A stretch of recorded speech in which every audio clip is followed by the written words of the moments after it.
মুক্তিযুদ্ধের সংগঠক কমিউনিস্ট নেতা কমরেড হায়দার আকবর খান রণ আর নেই। গত রাতে একটি হাসপাতালে মৃত্যু হয় এই মার্ক্সবাদী তাত্ত্বিক লেখকের। সর্বস্তরের শ্রদ্ধা নিবেদনের জন্য তার মরদেহ কেন্দ্রীয় শহীদ মিনারে রাখা হবে সোমবার।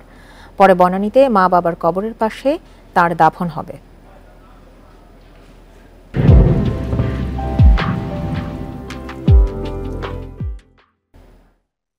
বাংলাদেশের কমিউনিস্ট আন্দোলনের উল্লেখযোগ্য নাম হায়দার আকবর খান রণ।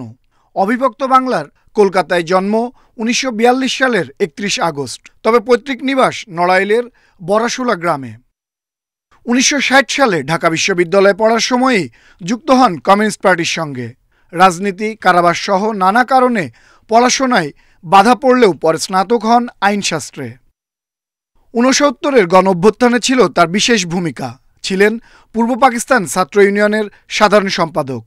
অস্ত্র হাতে লড়াই করেছেন ৭১-এর রণাঙ্গন, ছিলেন মুক্তিযুদ্ধের সংগঠকও।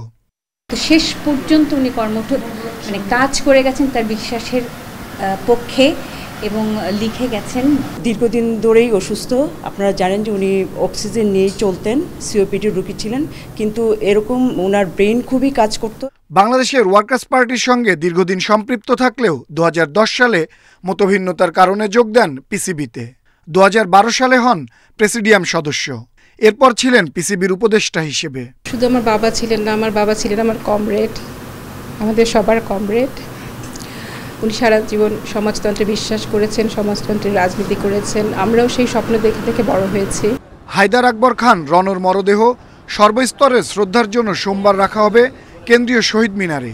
মরণোত্তর চক্ষুদান করে গেছেন মেহনতি মানুষের অধিকারের জন্য সারা জীবন কাজ করা এই বর্ষিয়ান রাজনীতিক। আনোয়ার সাদাত নূর, ইন্ডিপেন্ডেন্ট নিউজ, ঢাকা।